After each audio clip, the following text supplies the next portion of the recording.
he gets transported to an entirely different world alone, where he is forced to fight with monsters and goblins to survive each day. Nothing changes though, as even back in his own world, Haru was a total lonely loser with no business and a future darker than my black hole. No one ever paid attention to this dipshit because he never fit in with any of the class groups, which were divided into the group of nasty delinquents, the school hoes, the Sigma Sam Sulek followers, the disgusting sweaty nerds, and finally the good girls with a stick up their ass. He puts his head on the desk again, knowing that there is no place for a dork like him in this world, when suddenly all the classmates start acting like great idiots as they stare at a golden glowing circle emerging in the classroom. Since Haru is a dweeb just like you all, he has already read all the mangas and knows that they are going to get transported to another world. But it's too much work for him, so he decides to bail and literally tries to walk away from the situation. Unfortunately, the door is shut tightly by Flex Seal, so even with a lot of damage, he can't break the door to escape. Soon the magic circle covers the entire classroom and slowly the students start getting sucked in. But Haru has watched way too many Mission Impossible movies, and he jumps up the air duct to escape. Luck is not on his side, though, as the circle enters the air duct and sucks him into a white endless void. He looks around wondering where the hell is his entire class and waits for an ugly-ass king with a smoking hot daughter to greet him, but nothing happens. He soon spots an old fuck running towards him and trying to interact in sign language for some reason. Somehow Haru manages to understand the old-ass man as he realizes that all his classmates were summoned before him and were transported to a different world after choosing a special skill. The old man tells him to follow him as he needs to choose a skill as well, but out of 50 skills, 43 have been already chosen, so there are no cheat skills available anymore.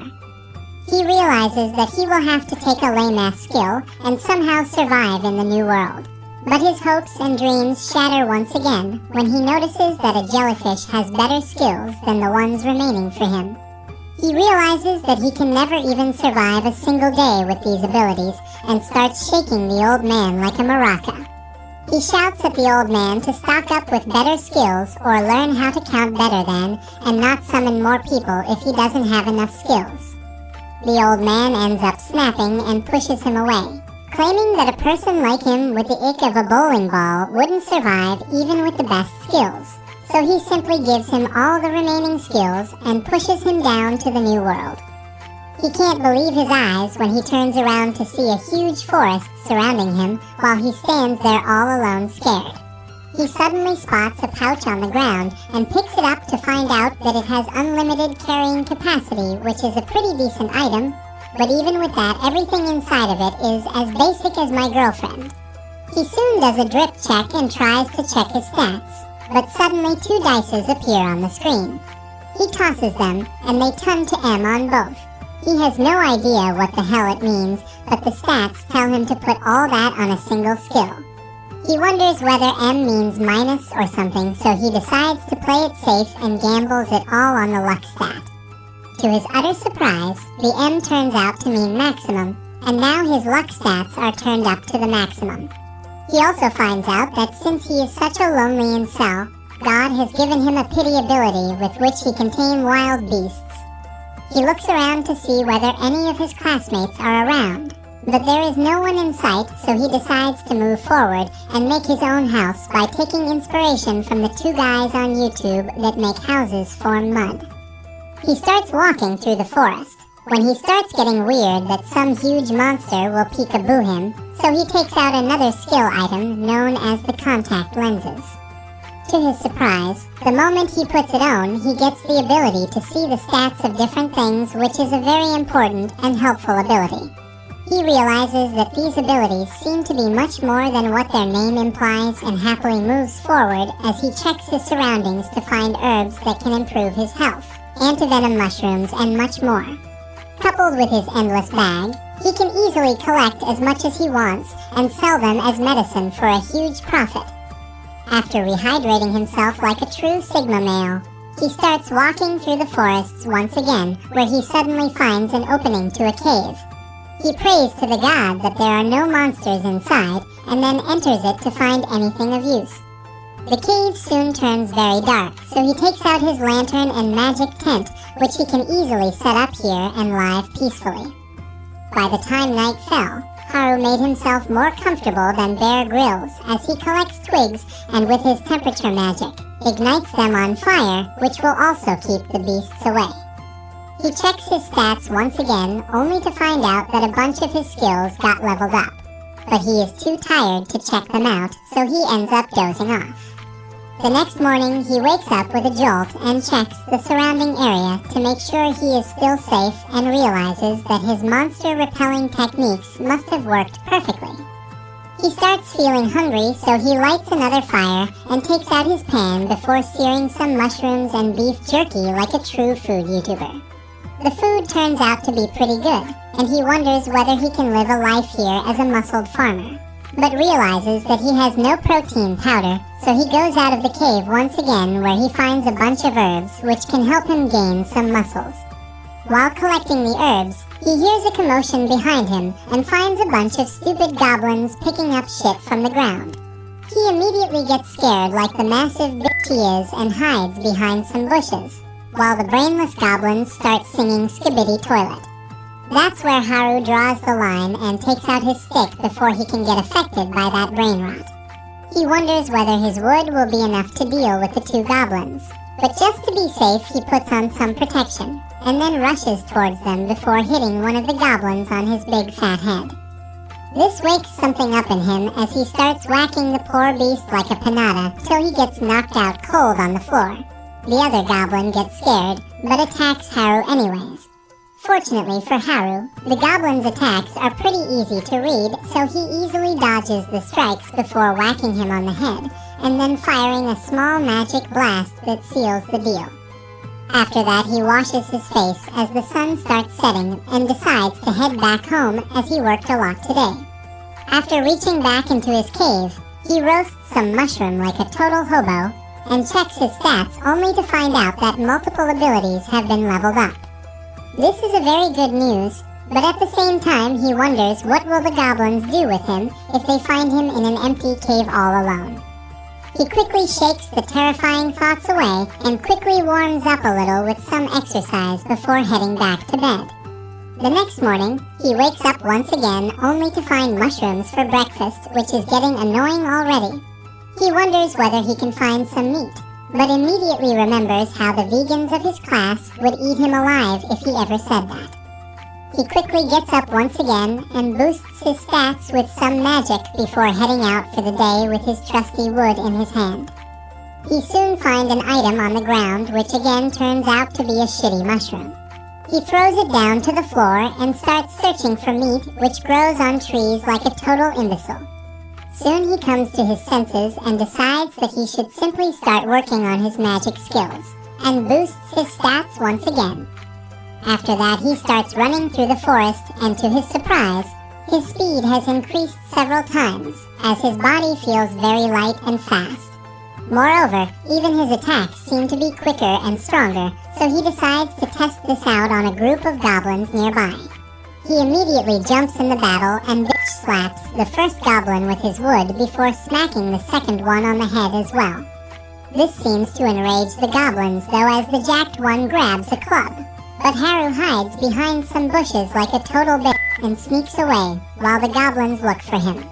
He decides that he has had enough for a day and returns back to his cave, where he thinks about the things he did that day before he starts working on some DIY projects like creating an IKEA table after several tries. By the next morning, though, he has gotten pretty good at it and manages to assemble a stool and a coffee table all on his own. He decides to tighten his security as well now that he knows how to build stuff, so he creates a wooden gate at the entrance of his cave to make sure no one can enter without his permission. That night, he goes out to hunt some small game as he can't live without meat any longer. Thankfully for him, the luck is on his side as he manages to spot a rabbit running away in the forest. But his beastly desire to eat meat completely overpowers him, and he manages to catch it like a feral cat. He starts smiling like a monster at the thought of the delicious meat, when suddenly he feels the presence of other people in the area and gets on alert mode.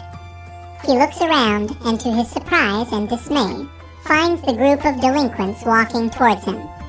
This really scares him, as he doesn't want to get involved with them, so he hides behind some bushes and starts walking away quietly. But his idiot senses start tingling again. He quickly uses his special sight abilities, which lets him see everything around him, and to his surprise, he spots the class thoughts walking towards him from one side, while the average Sam Sulek enjoyers and the creepy nerds walk from the other side.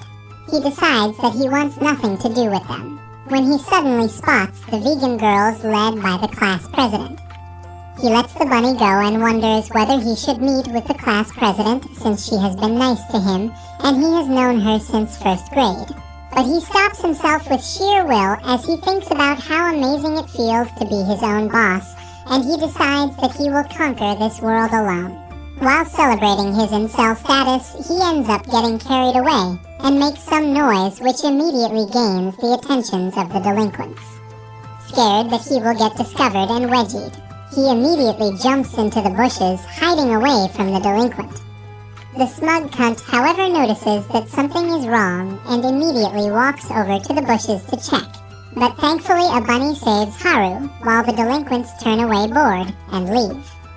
He decides to follow them towards a riverbank where they all sit down and start talking about everyday things that guys usually talk about.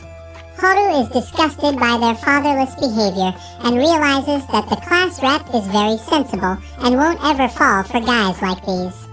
Suddenly, he notices that the delinquents have grabbed one of the nerds named Tanaka and are using him as Google to get all the answers about their abilities. They soon head upstream to find the rest of the classmates. But Haru is not interested in that, so he returns back to his cave and starts cooking up some shrooms while checking his stats.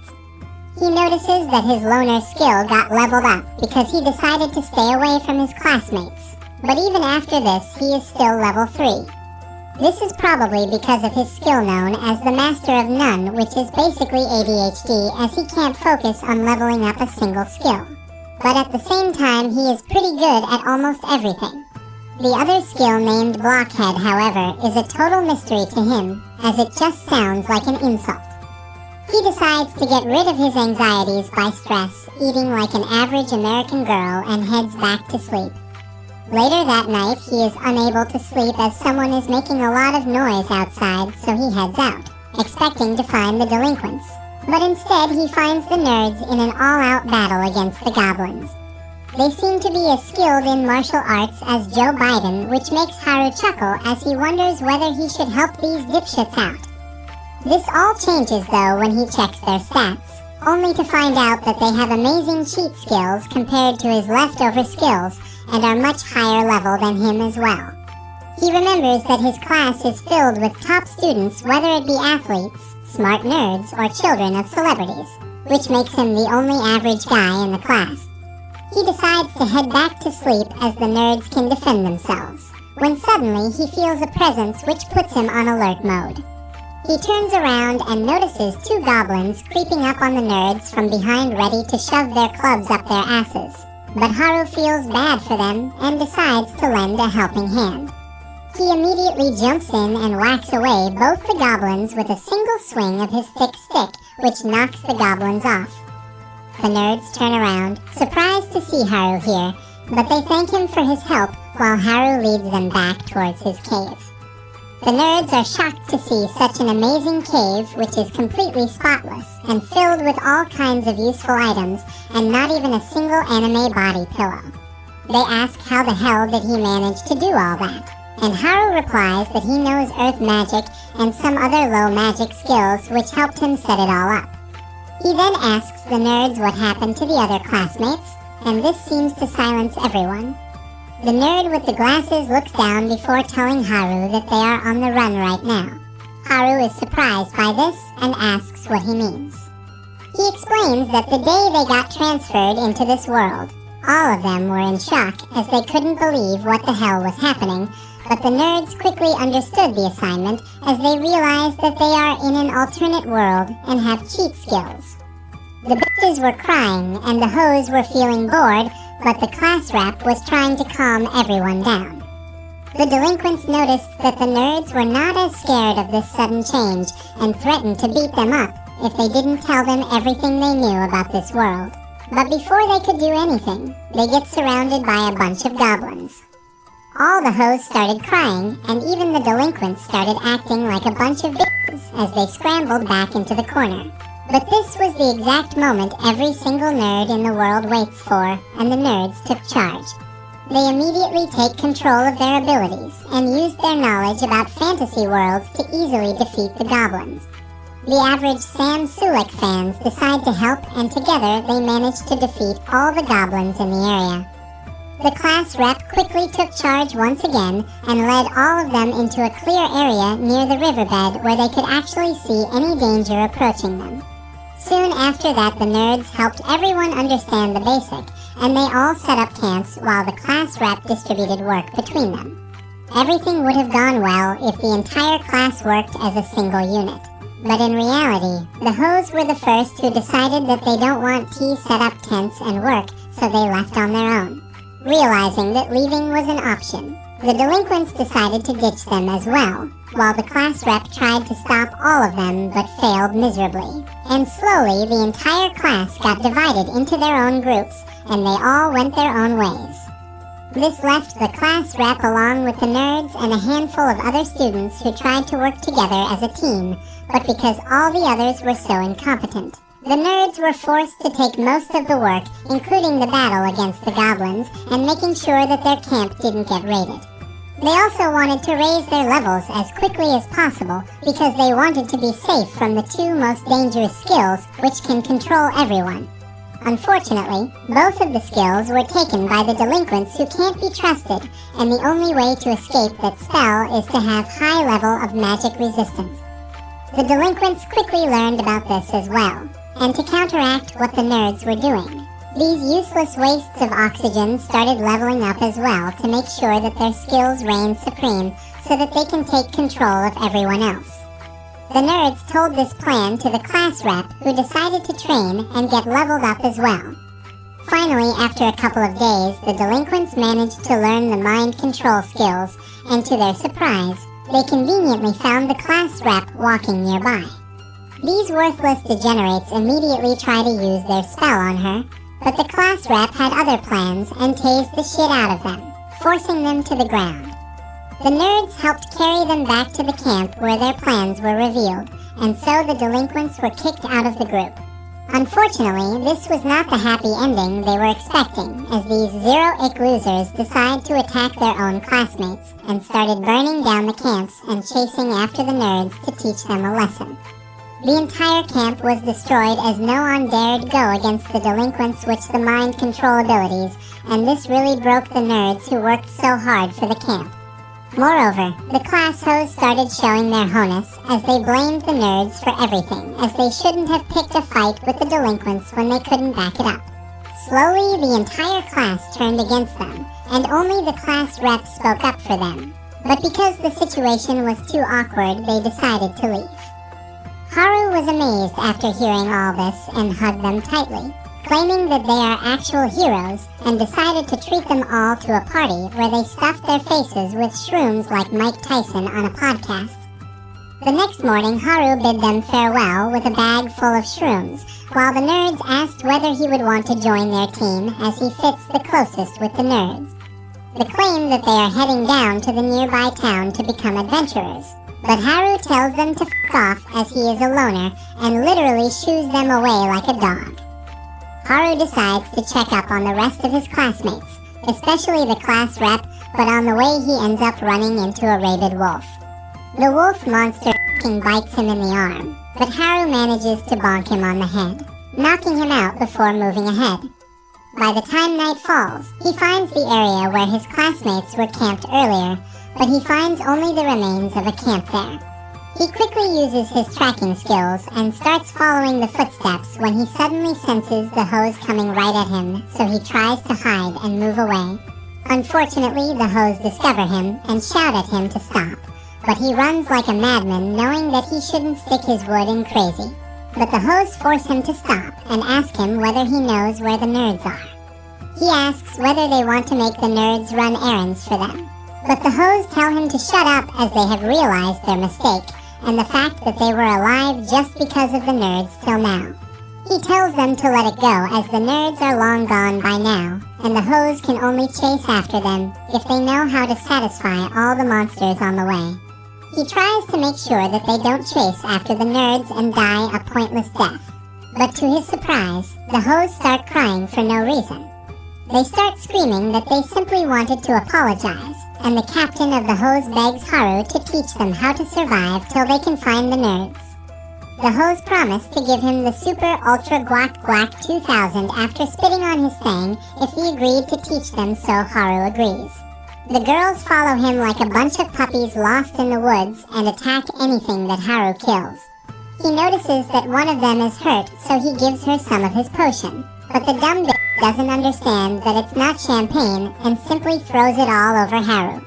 He is so tired of these dumbasses that he starts wondering when can he get back to his cave and relax when the class rep notices him totally blanking out. The class rep seems happy to find him and calls out his name, but Haru is too preoccupied with his plans to look at her, but she manages to gain his attention by shouting at him. Haru is shocked to see the class rep right beside him and wonders whether he will finally get a chance to score before the delinquents attack them once again. The class rep, however, doesn't seem to like the way he has been walking around with girls this late at night and asks why the hell are these Instagram thoughts following him. Haru tries to run away from these questions, but the other girls following the class rep start giving him the death stare while the class rep tells him to stay where he is, while she asks the thoughts what he has been doing. Haru doesn't even want to get a handy from these thoughts anyways, and simply wants to return back to his incel ways of living alone. But he is forced to sit, while the other girls discuss what's supposed to be done of their situation. Haru decides to practice some magic while he is at it and starts chanting some of his earth magic spells, which ends up going wrong as he gets stuck beneath the ground. The class rep gets worried about him, but since her pull-out game is strong, she easily frees him from the ground. She finally comes to the conclusion that Haru is actually harmless, and he just wanted to help the thoughts out in return for some sloppy tops which can be written off as business expense. She and her girl crew apologizes for shit-talking him, but Haru simply wants to leave and play with his wood in his house.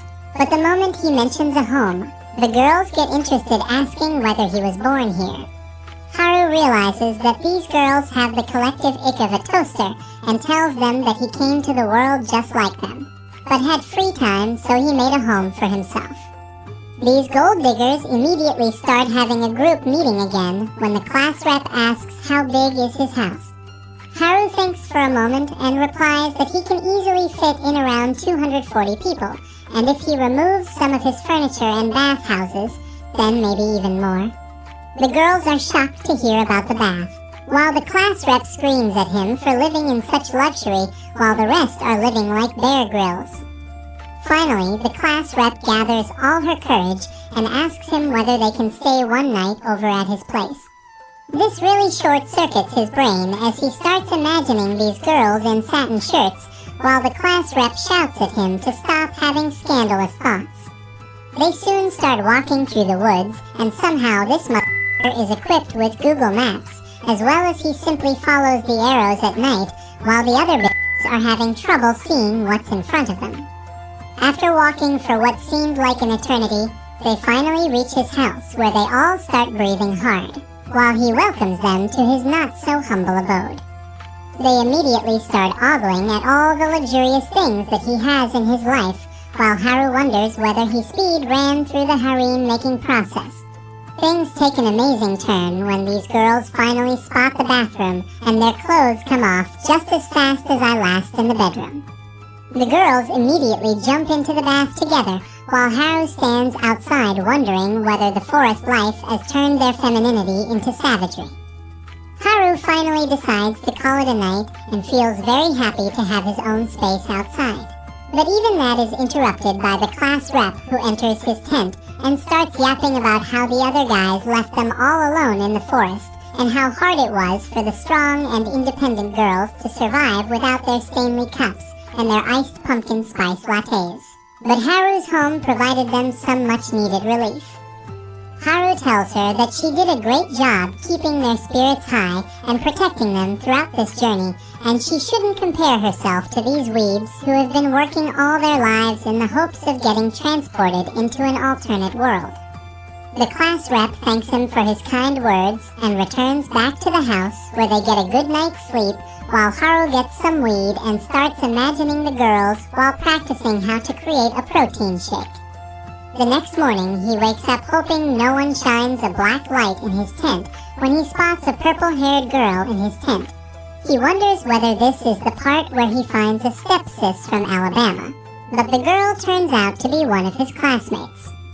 She tells him to get ready for breakfast, as they have cooked some mushrooms and fish, which really shocks him as he ends up knocking her head with his. He runs outside and starts chowing down on the fish like a hungry piranha, while the class rep asks why is he acting like he has never seen a fish before. Haru tells the bitch to shut her trap as he has been going to the river every single day and watching the fishes while eating his shitty mushrooms. The class rep asks why didn't he catch them, but Haru replies that the fishes are slicker than his wood last night, which makes it very hard to catch them. He asks how the hell did they catch these fishes, and the class rep replies that they have experience handling slippery things and also they have magic. One of the girls show him how she uses lightning magic to Pikachu the shit out of the fishes, which excites Haru, who asks her to show it to him one more time. The girl produces the lightning ball once again, but this time he walks up to her and covers the lightning in a plastic cube before throwing it in the water and killing all of the fishes. This really excites him, and he even learns lightning magic this way. The girls are a little confused, but he explains that with his packing magic, he can learn elemental magic. The class rep realizes that it literally sounds like a cheat skill, but Haru replies that the old fuck who calls himself He-God gave him very shit abilities, and this is just a loophole he found. Later, while the girls were playing in the water, he asks the class rep about her plans further on.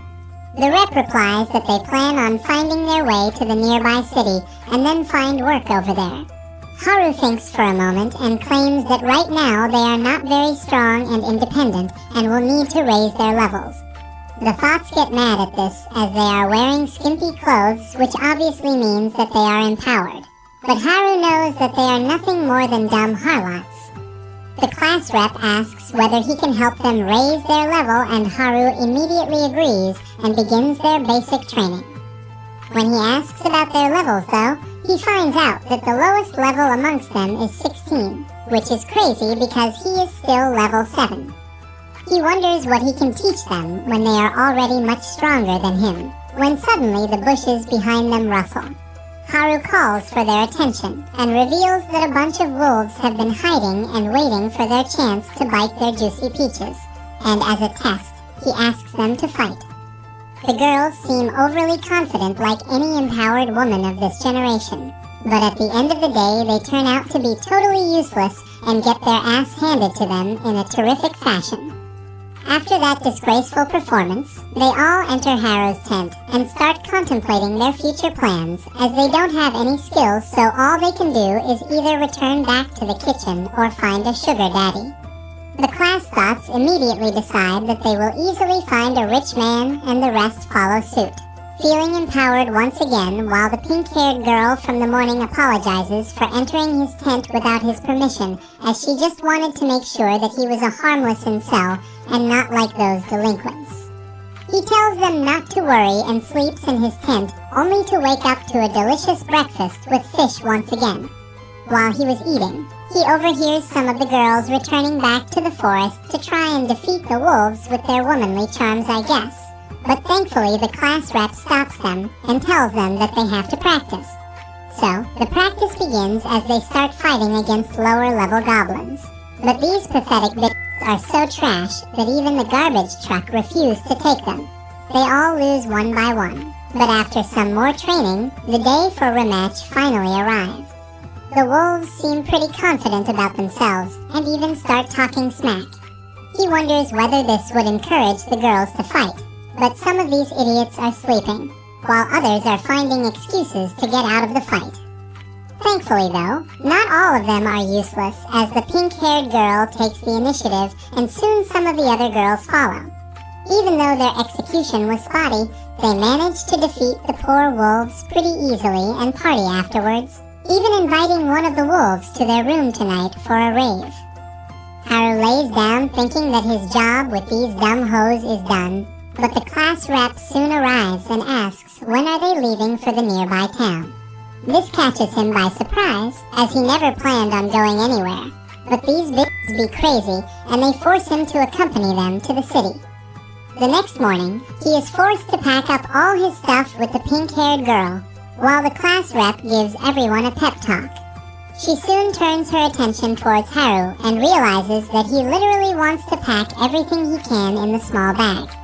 She tells him that they can't carry that much stuff by themselves, and finally, after some back and forth, Haru decides to leave most of his things behind and tells the pink-haired girl to stay here and watch over. The class rep is shocked at this and tells Pinky that they are not leaving her behind, and after one final check to make sure they have all the necessary items, they decide to head out for their adventure. Haru looks out into the open, wondering about what problems they will have to face during their journey, and tells the class rep that they'll have to stick together no matter what if they want to escape this forest alive.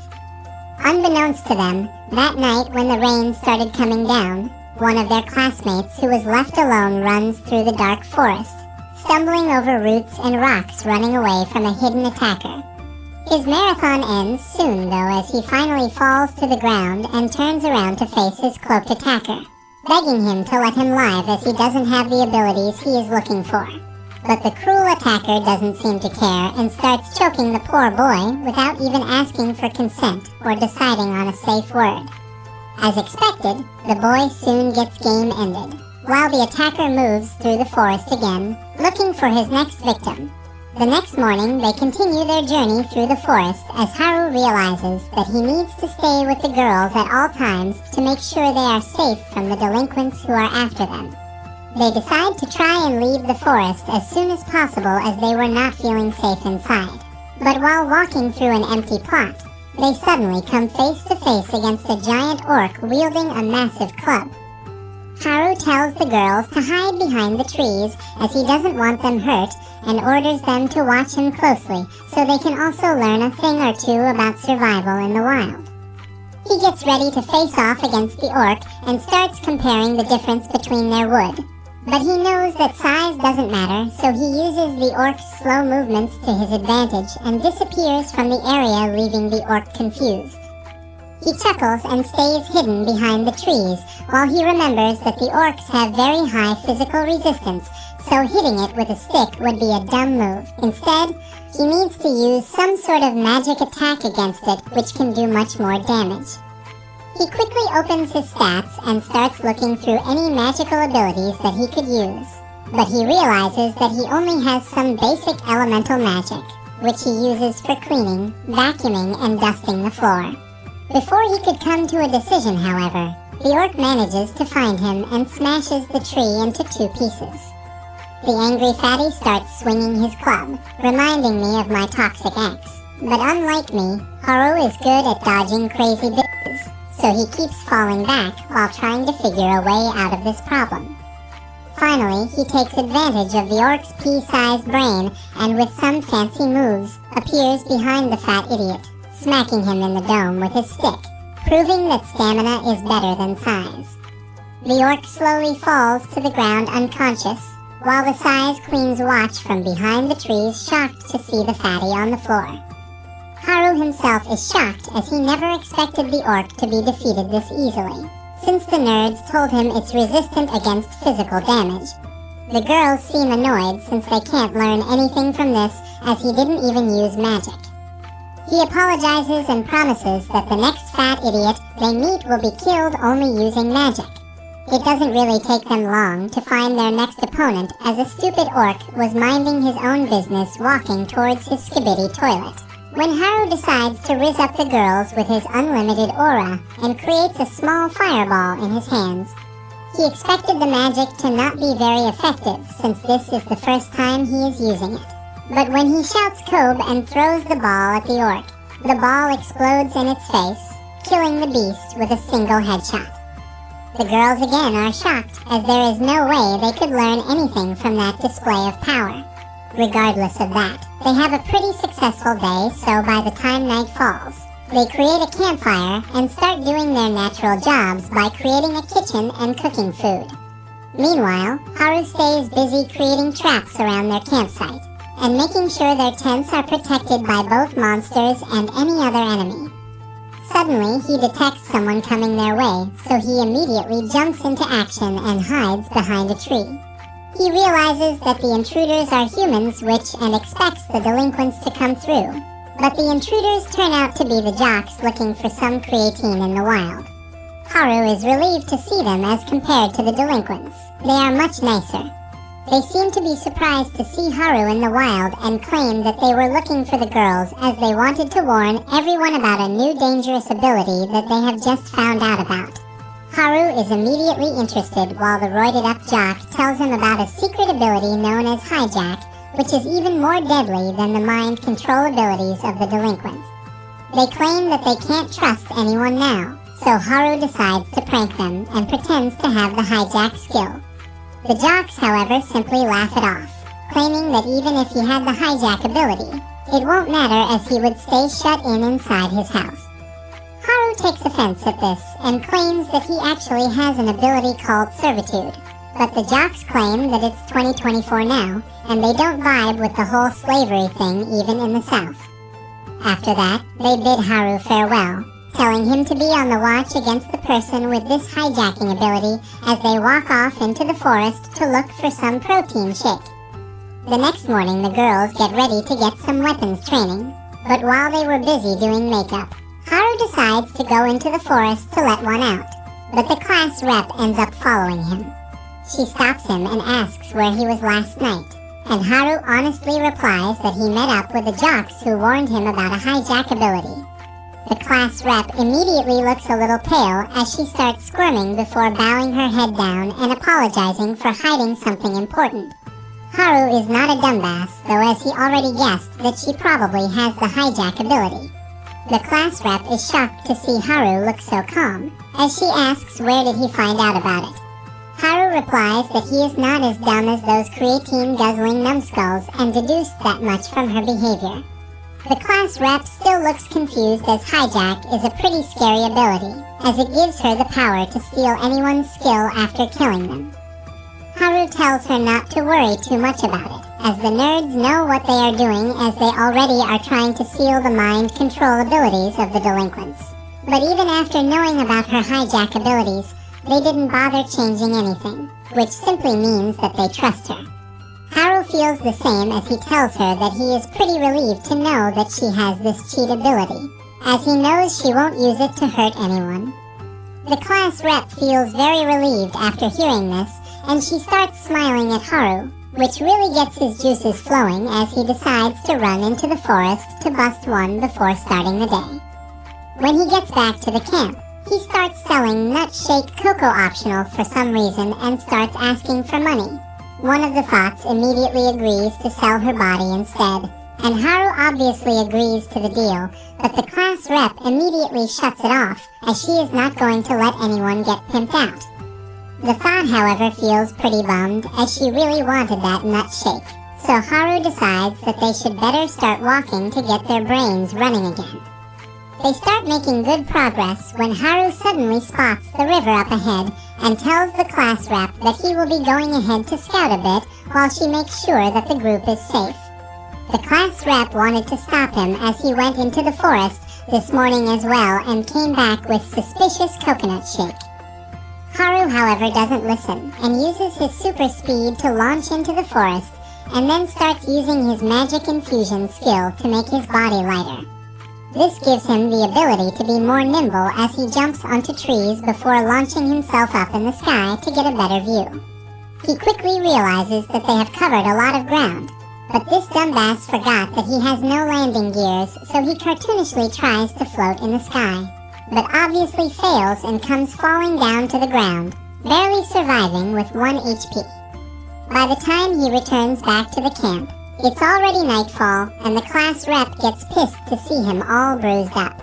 He calmly tells her that he fell down from a tree, while she screams at him to stop hitting his head again and again, as he already has very low ick. Usually, Haru doesn't have to deal with bitches and their opinions, so he tries to calm her down with some more suspicious-looking nut-shaped cocoa optional. But the class rep refuses and walks away, while the class thought immediately runs up to him, asking for a bucket.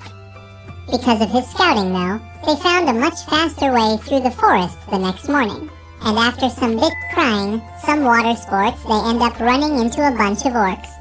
The bitches turn out to be super adept at running away, as they immediately crush poor Haru beneath their shoes to run away. Finally, after dealing with all the issues and traveling through the forests for several days, they manage to get out of the woods and get the first sight of the beautiful city in front of them. Haru suddenly notices that he seems to have unlocked a new skill known as Airwalk. He decides to check it out, and to his surprise, with this ability, he manages to easily walk in the air as if he is climbing stairs. The class rep is shocked to see this, but Haru tells her to calm her tits as he checks out the area to make sure there is no danger around. He climbs high up in the sky and uses his supervision to check far and wide when he suddenly finds some NPCs armed and armored, fighting against a bunch of monsters. He returns back to the ground and tells the class rep about it, who immediately claim that they must help those guys. Haru isn't interested in having any competition for the girls, so he refuses, claiming that these guys could very well be bandits. But the class reps pleads with him to help as if they are not bandits. They might die a painful death. Haru realizes that these bitches be crazy, so he tells them to chill out while he goes alone and checks the issue out. The issue still remains that the NPCs are pretty far away. He decides to use his ingenuity as he starts combining different spells with magic infusion, as he makes his body very light, and then uses wind magic for some boost. Together with those spells, he starts using air step and jumps from one step to the other with an incredible speed. His gamble ends up working out as he realizes that now he can travel to faraway places very easily. Unfortunately though, the dumbass class rep ended up getting pulled in by his magic as she struggles to hold his cape. But due to the increased weight and not knowing how to apply brakes, Haru ends up crash landing just near the NPCs. Thanks to his entry, the monsters end up dying, while the class rep is knocked out cold, while the NPCs wonder who the hell these insane idiots are. The NPCs introduce themselves as Gat and Oft, claiming that they were here on a quest to kill these monsters, but they were clearly outmatched, and if not for Haru, they would have died. The girls in the party quickly heal each other, while the group starts fixing their carts when Haru offers them some grilled mushrooms. Gat takes it happily, but in a single bite, he realizes that these are not normal shrooms, but something known as a buff shroom, which can help them regain their strength immediately. Haru hands out the mushrooms to the remaining party members, who immediately regain their energy as they wonder why would this stranger offer them such valuable food resources. Haru's mind, however, is stuck at the fact that these old fucks are surrounded by these absolute hotties, which pisses him off as he gets ready to punch them. But thankfully the class rep wakes up and stops him immediately. Soon enough the other bitches arrive at the location as well, and are immediately enchanted by the beautiful elves as they ask for their beauty routine.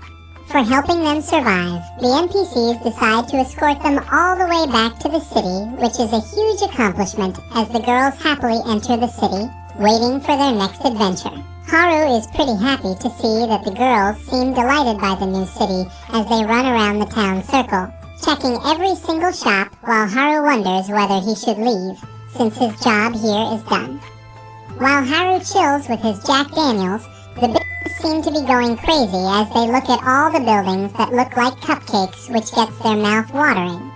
Thankfully, the class rep is there to keep everyone under check while she screams at Haru to help her manage these flocks of bumbling idiots as she can't do all this alone. She sounds her whistle, which immediately brings all the girls to her like a bunch of trained dogs, which surprises Haru as she never expected the class rep to hold this much power. Watching this, he feels more at ease, thinking that the girls are in good hands, but the class rep isn't going to let him off the hook so easily. She starts formulating the plan for the day as she tells them that first they will bring their ass to the Adventurers Guild where they will trade in all the loot that they have collected so far. With the help of the money obtained, they will register themselves with the guild, and after that get a good night's sleep on a comfy bed. Everyone seems to be on the same page till here. But then the class rep mentions that a few days later, they will also start asking around for any information on the class nerds. But this makes the class thoughts pretty mad, as they want to find the nerds as soon as possible, so that they can apologize for shitting on them for no reason. The class rep apologizes, claiming that she obviously wants to find the nerds as well, while Haru jumps in asking whether the class thoughts want to give the nerds a good sloppy top. A little while later, they finally arrive at the Adventurers Guild, but it is much scarier than they ever anticipated. They were expecting a place filled with girls with big plots and happy welcoming faces, but instead, they are greeted by a bunch of grown men looking hungrily at them as they wonder who the hell are these newbies. Thankfully, Oft emerges from the stairs and calls Haru in, claiming that the guild master wanted to see them. So Haru tells the class rep to wait outside, while he enters the guild all on his own.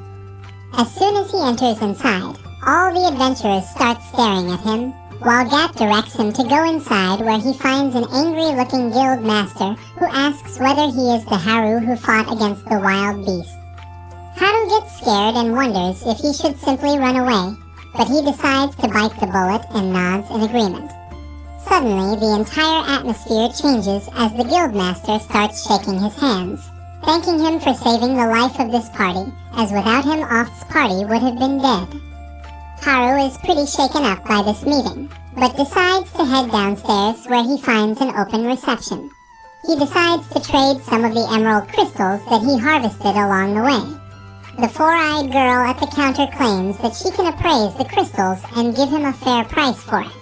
So Haru decides to try his luck and pours a huge sack of crystals on the table, which totally shocks the girl who wonders who this man is. After that, Haru feels like a total baller, as he claims that he has even more crystals ready. But the girl claims that they don't have the capacity to check so many crystals right now and asks for a day's time. Haru agrees to that and starts walking back to the main room, where he finds out that the girls have already gotten registered at the guild. The adventurers seem very surprised, as almost all of the girls are already level 30, which they were not expecting at all. But Haru knows that he has trained the girls enough that they can't even defeat a level 40 adventurer easily.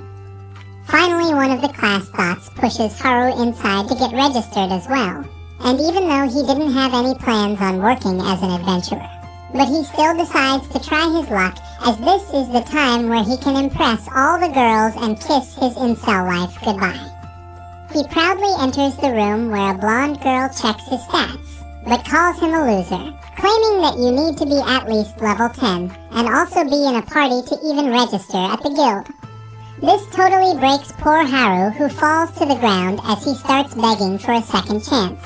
But the girl tells him to grow up and start looks-maxing, as that is the only way he can ever get into a party with his ugly face. She tells him that he can only start adventuring solo once he reaches level 20, and he won't even be called a proper adventurer till he reaches level 30. He realizes that there is no way he can get a party because of his loner skill, and he can't even go solo as he is not even close to level 20. This totally breaks him as he wonders whether he will always stay a loser. The class rep feels really bad for Haru, so she cheers him up, and they all soon make their way towards the hotel to spend the night. After a long time, they finally get to sleep on proper beds, which is all they wanted. But Haru still stays awake in his own bed, as he felt much more comfortable sleeping in the forest. The next morning, everyone goes outside to explore the town since it is pretty safe. And even Haru decides that he should just get the money from the emeralds and head back to the forest, as the girls should be safe now. But unfortunately, the girl at the reception alongside her superiors all apologize to Haru since they don't even have enough money right now to pay for all his emeralds. The guildmaster walks out, claiming that he brought so many emerald crystals that they didn't even have enough manpower to count it properly, let alone pay for it. So he asks Haru whether he would like to get paid in installments. That is totally fine by Haru, as he loves capitalism and receives a hefty bag of 5 Zizen dollars, which totally shocks him. He seems pretty satisfied by what he has earned, but obviously the moment a loser gets money, all the girls start becoming leeches as they all celebrate and get ready to shop as if it was their money. Gat, on the other hand, is a true brother who tells Haru that he should ditch these hoes and get some actual ones, as he knows a place. Immediately, Haru's mouth starts watering since he has been practicing for No Nut November and edging for 23 days over his skibidi toilet. The class rep tries to stop him, but he ignores her and starts walking with Gat while dreaming about all the girls he will find.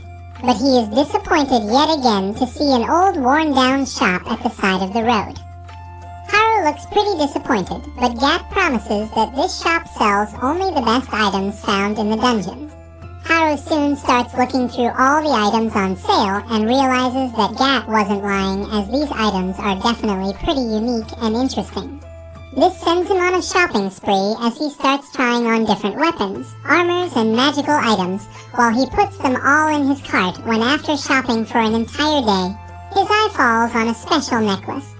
He asks the weird guy what this necklace does, and he replies that it can fuse multiple items into one. Haru thinks that it could be pretty useful when the class rep arrives at the spot, telling him to chill out with his shopping and head back to sleep.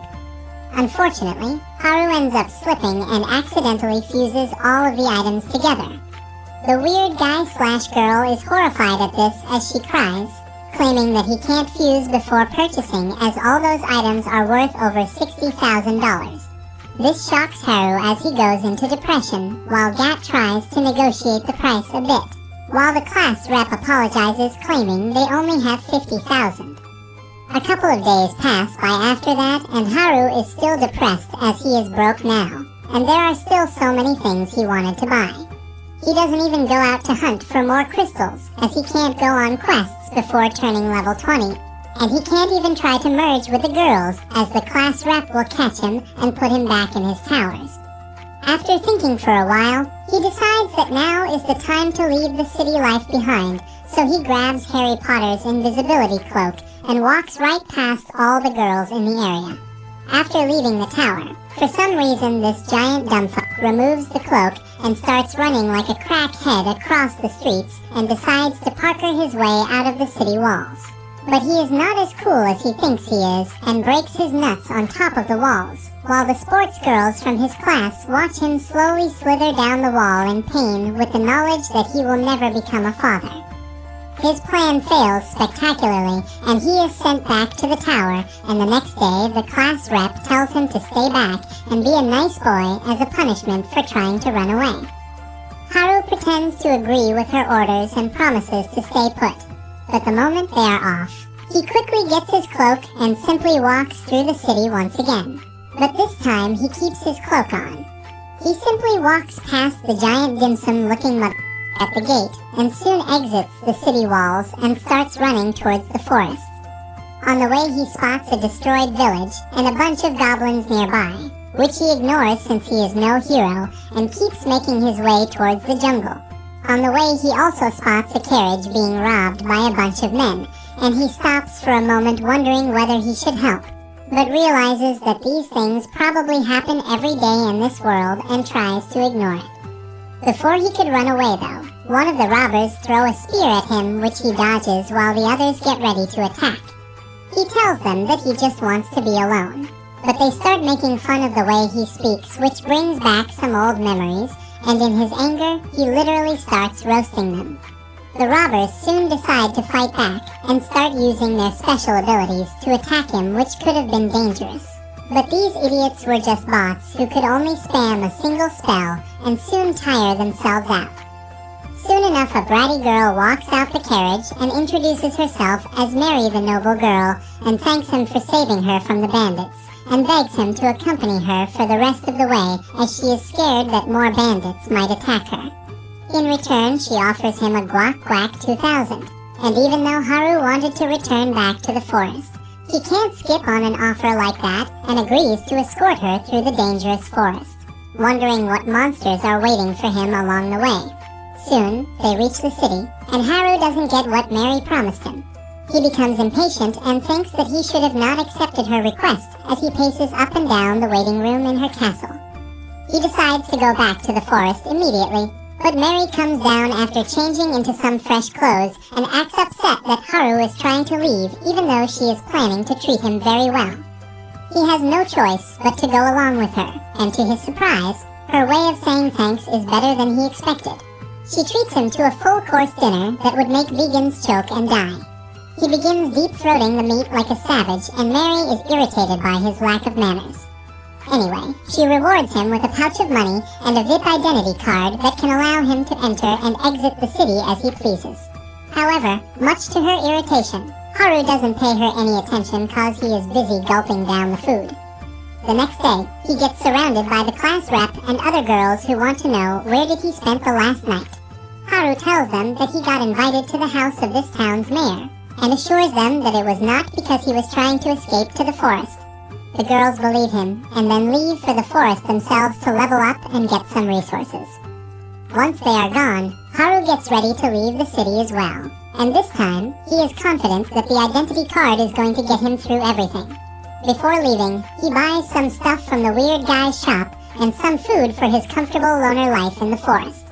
He also writes a note for the class rep so that she doesn't get angry, saying that he is going to look out for the jocks since he is worried about them. Since it is not completely false, Haru thinks that this would be enough to keep the class rep from looking for him. With that, he heads to the gate and shows the big dim sum his identity card to get out of the city legally. He feels at home in the forest with the wild creatures and monsters living freely. He misses his home and thinks that he can finally become a loner like he was born to. Again, just then, an orc attacks him from behind, but Haru easily knocks it out with his staff. However, he finds it odd because orcs are not supposed to be found in the outer parts of the forest. He thinks that something fishy is going on here and walks deeper into the forest, where he finds a huge blood stain on the ground. Haru panics a bit, wondering if this blood belongs to the nerds, which is unlikely because they are masters when it comes to things in another world. He thinks that it is most likely the blood of the jocks or the delinquents, and decides to follow the huge trail of blood. He finds the jocks severely injured and his heart breaks, thinking that they may have picked a fight with the delinquents and ended up dead. However, he sees one of them is still breathing, and he immediately throws all the healing potions he made from the mushrooms on them. He wishes that they can recover because Sam Sulek would, and his wishes are answered as the leader of the jocks opens his eyes. Haru leads them all to his cave, where they tell him what actually happened. They tried confronting the delinquents to protect the girls, but then suddenly, Tanaka, who was supposed to be their pet nerd, backstabbed them. He killed all the delinquents and even stole the op weapons that they received on coming to this world, and they had no choice but to run away from him. However, he caught them, and they were no match for him. The jocks say that Tanaka was terrifyingly strong, and he was looking for the class rep with an unshakable determination. Even the muscleheads are smart enough to realize that Tanaka is looking for the hijack skill that has to be with the class rep. Haru is shocked that the jocks can actually think, and they tell him that Tanaka lost track of class rep, so he beat them to an inch of their life, believing that they would go to her for help. However, the jocks were ready to sacrifice themselves, and instead, they crawled towards Haru's cave so that he would be lured there, and Haru would be able to do something about the situation. They asked for his help to defeat Tanaka, and while he didn't want to get involved with others initially, he can't back out of this fight. He tells the jocks that he will deal with Tanaka, but he is going to fight alone. Everyone is shocked, but the jock leader trusts that Haru has a plan. Haru tells them to hurry to the town and keep the girls safe, while he deals with the situation here. He knows that having the jocks on his side would boost his chances at victory, but if all of them were to die in the battle, the girls would be left defenseless. That is why he thinks that fighting Tanaka is his cross to bear, and he plans to get stronger quickly. He starts forming a strategy to counter the powerful weapons that Tanaka has taken from the jocks. As he has seen while fighting the bandits, weapon skills are strong, but there is no way to stop them once they start. That is why he decides to come up with a new skill that has no weakness. Just then he spots some goblins sniffing the blood trail and decides to use them as experience points. He quickly takes down the high-level goblins, but they die in one hit and don't give him anything much. Haru wishes to fight a stronger enemy, and then suddenly he senses a powerful monster nearby. He turns around to find a Goblin King who charges at him without a warning.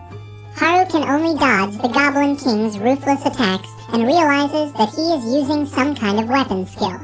He knows that one hit and he would be sent to see his maker, but he decides to defeat the monster and become stronger. He combines the various skills he has and strengthens his staff to take down the Goblin King with just one hit. He is pleased with his strategy and growth when suddenly an even stronger monster appears behind him. It is a level 50 Goblin Emperor, and Haru realizes that he can't do anything against it if he fights it head-on. So he does exactly that and charges at the Goblin Emperor with the new Gambit skill he has developed. He manages to hit the Goblin Emperor, but his attack did almost no damage. The monster gets back up and then walks like Jackie Chan in Drunken Master, before suddenly attacking Haru, just grazing his face. Haru keeps dodging the flurry of the Goblin Emperor's attack and then lands a counterattack as he sees an opening. He managed to bring down the monster's health bar down considerably, but it uses a healing skill to restore its health and even increases its strength. The monster then sends a flying slash at Haru, sending him crashing into the trees behind him. He is tired and tattered by now, but he gaslights himself into thinking that he is just being a wimp because the jocks survived even worse injuries than him, so he should be fine at this level. He gets back on his feet and attacks the Goblin Emperor, and after fighting all night long, Haru finally manages to defeat it and reaches level 11. He lets out a victory roar to celebrate and then heads back to his house in the forest. He checks out his stats after leveling up and finds out more about how to use his skills. The Gambit attack that he created earlier has been registered as a skill now, and Haru is confident that it has no weakness, which will come handy in his fight against Tanaka. Later that evening, as Haru is standing outside his cave, Tanaka comes to face off against him. He is disappointed because he had hoped for the jocks to lead him to the class rep, but instead, they brought him to the loner of the class. He says that it is a shame that he couldn't find the class rep even after everything he did, including manipulating the dumb delinquents and dividing the class into separate groups. Haru is furious and asks what did he do to the other boys, and Tanaka says that he killed them a long time ago. He doesn't even consider Haru to be a threat and tells him to chill out with his useless skills in the forest.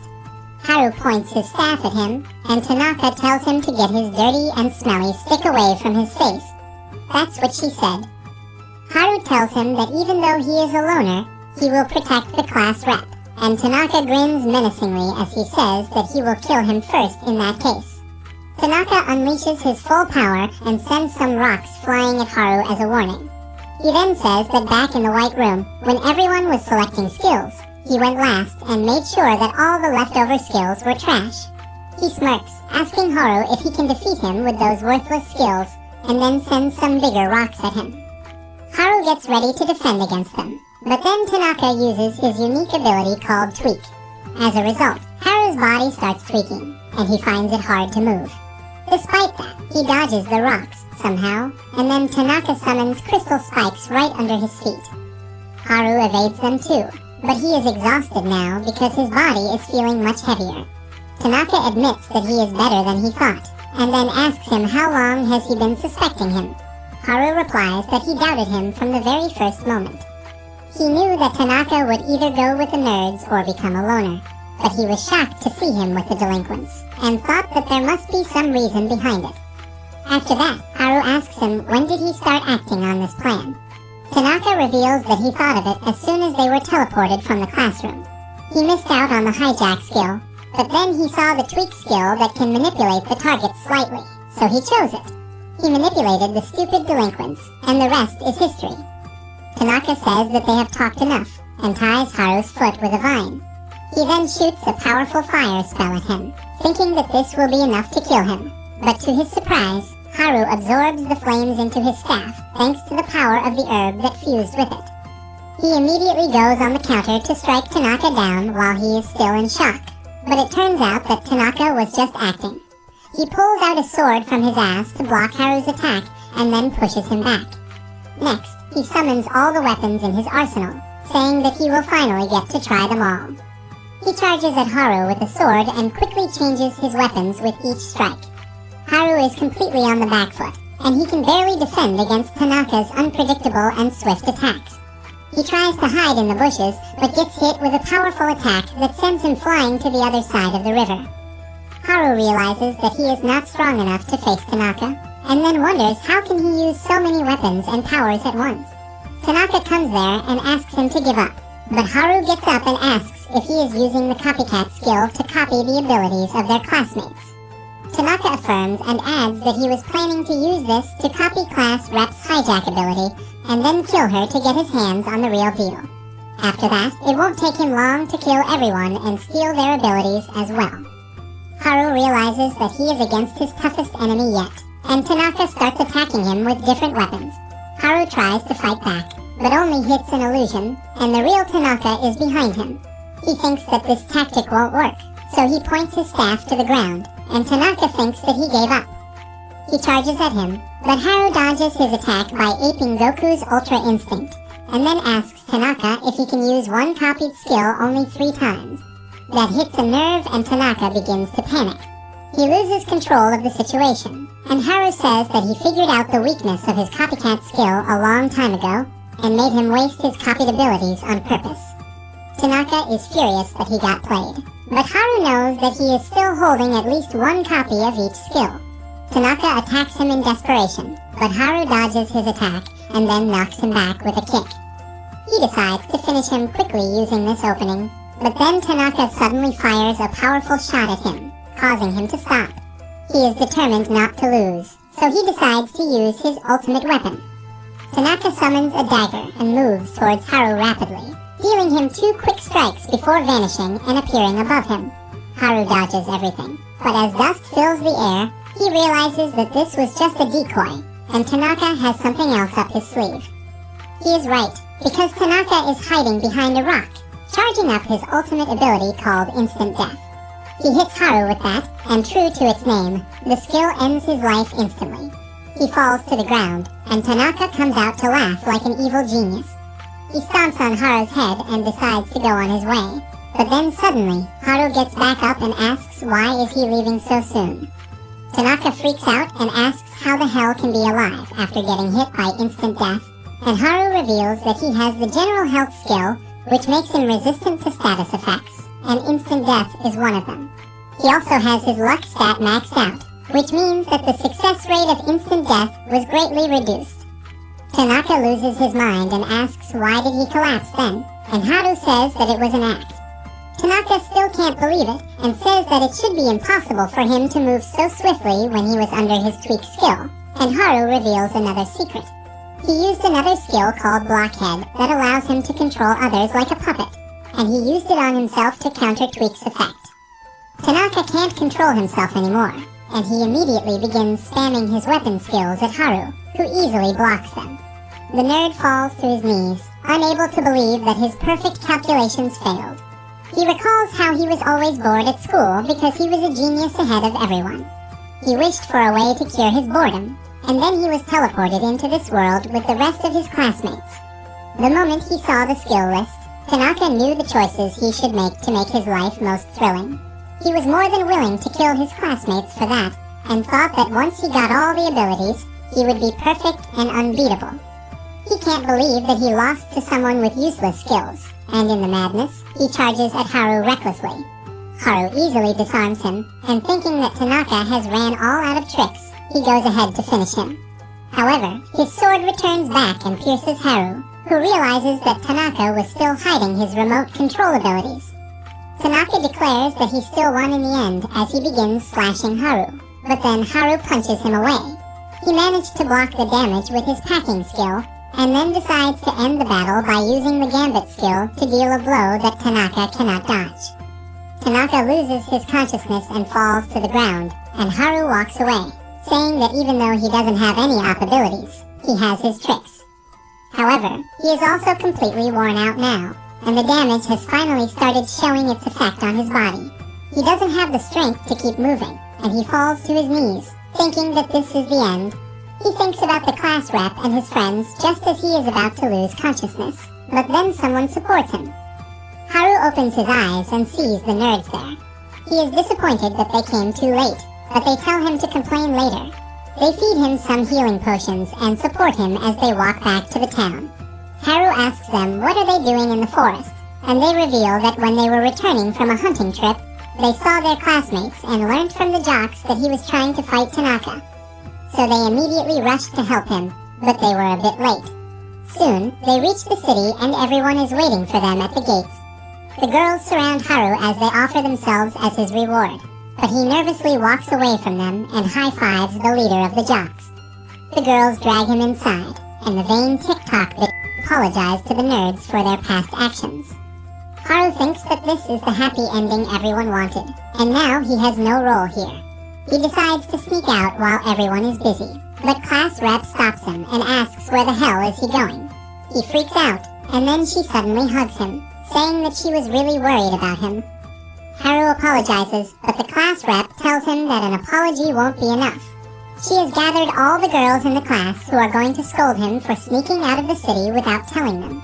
Haru freaks out, but he has no choice as the girls drag him back into the city to scold him and then suck his soul out.